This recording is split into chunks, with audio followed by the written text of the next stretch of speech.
Hey, Discipleship groups, this is Matt here. So this is like my second or third take, and on my first one, I realized I went for like 15 minutes trying to cover everything in Mark chapter 12. And so I'm gonna try and hit some highlights here, and just so you can have a grasp of some additional things here in Mark chapter 12. There's a lot. This is a continuing of the Pharisees, Sadducees, scribes challenging Jesus' authority and questioning it. And so we see this in Mark chapter 12 in the first 12 verses, where Jesus gives this allegory as of the people, particularly Israel and the leadership of Israel, and their rejection of the messengers and the message that the Lord was giving them. And ultimately their rejection was of the son of this vineyard owner, and the people reading it, hearing this then, and us reading this, they should understand, like, Jesus is claiming that God is the owner of this vineyard and he is the son coming, and they murder him. And the Pharisees, Sadducees would understand that that was them, and would understand this as a personal attack. And again, Jesus claiming to be the authority of God, or having the authority of God, and all this. So Jesus here is demonstrating several different things. One is God's pursuit of his people is something we should walk away, that God deeply loves his people and is pursuing them over and over and over again, so much so to where he would sacrifice himself on a cross through death for us. We see the foolishness of ourselves and of people as we reject God's messaging. We see it in the foolishness of Israel and the Sadducees, that even as they're confronted with the truths of Jesus face to face, they still choose to reject it. And then we see this overwhelming grace and the defiance of the Sadducees, and it just is fascinating to me that even in the face of this extravagant grace, this gift that they had been waiting for, they would still choose to reject.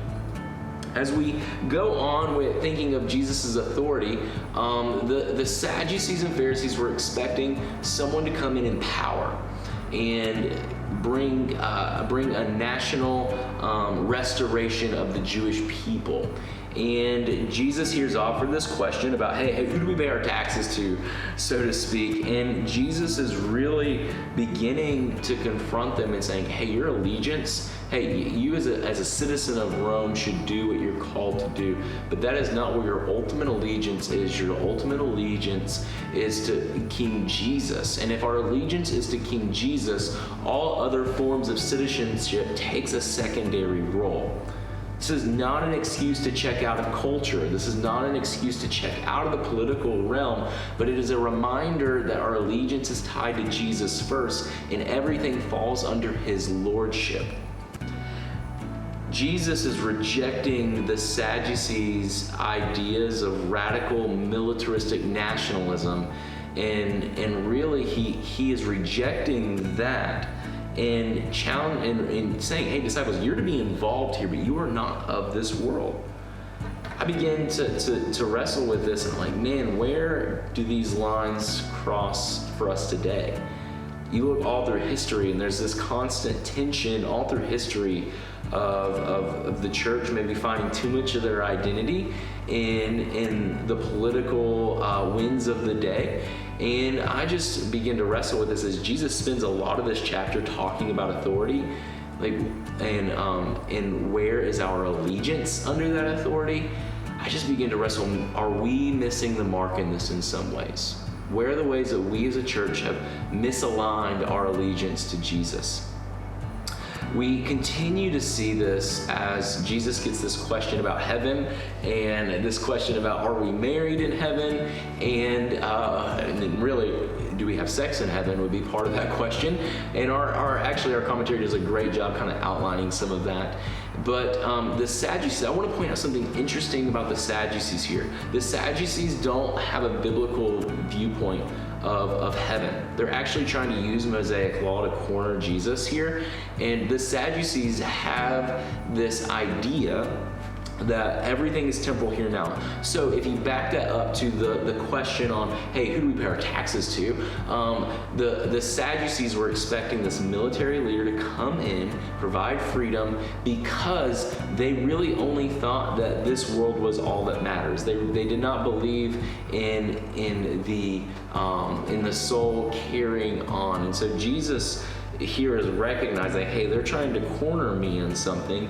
And hey, I'm going to remind you of my authority, but I'm also going to remind you of a heavenly perspective, which is something that we forget. We get caught up on this side of eternity, and we wrestle with, being very earth-minded and not heavenly-minded. And Jesus is calling them and reminding them to be earthly-minded, or to be heavenly-minded as they go about their day. This is summed up as we see Jesus give this incredible commandment to what religion looks like, is to love the Lord your God with all your heart, mind, soul, and strength. And all is said with every single one of those statements as we love our neighbor as ourselves. As we demonstrate our allegiance, our full trust in Jesus, and we are heavenly minded, we will love our neighbor as ourselves. We will sacrificially love. We will sacrificially give, as we see at the end of Mark chapter 12. We will live counterculturally. We will live opposite of the power structures that we see around us, and we will say, I will give my life as a ransom because I am a Jesus follower.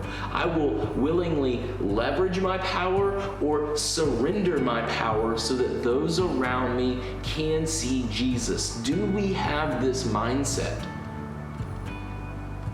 I don't know if we always do. And so it's quick for us to look at the Sadducees and see them, they're just vying for power. But how many times do we leverage the teachings of Jesus to hold and cling to our own power? It's an interesting thing to begin to talk about. And Jesus, again, is reminding us and them of where is our allegiance. Is our allegiance to the things of this world, or is our allegiance to King Jesus? I think that's a fun conversation for us to have is our allegiance ultimately to Him?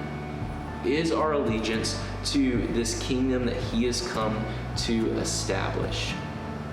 So I hope in your conversations today, you'll begin to wrestle with where ultimately is our allegiance.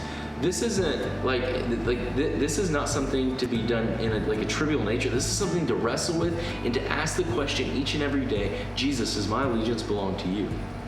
Am I reflecting that in the world around me? Are there things in this world that are vying for my allegiance? And if so, Lord, help me give those to you.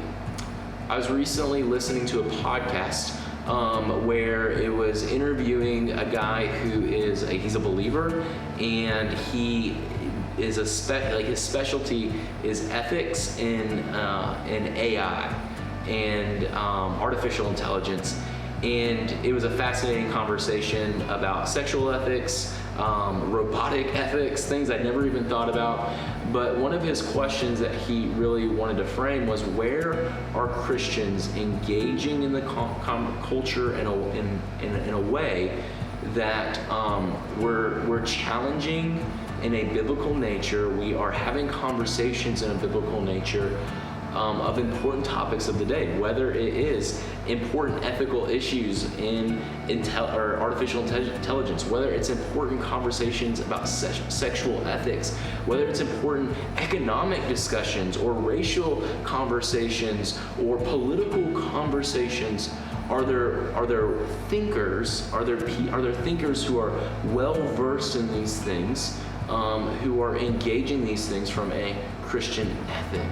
And his challenge was may the Lord raise up a generation who would model in the same way of Jesus of, hey, our allegiance is to God. We're engaged in these difficult things, but not seek the power of the things of this world, but seek to demonstrate and model what Christian ethics and thinking is in this similar way of Jesus. So there's a lot that I've kind of put on the table. I would encourage you just to wrestle with, where is my allegiance? How am I engaging in the culture around me? Is the way that I'm engaging in the culture the same way that Jesus does? think that's a fun place to start. So I've said a lot. There's a lot in our text. I hope you have an incredible conversation with your group. Take care.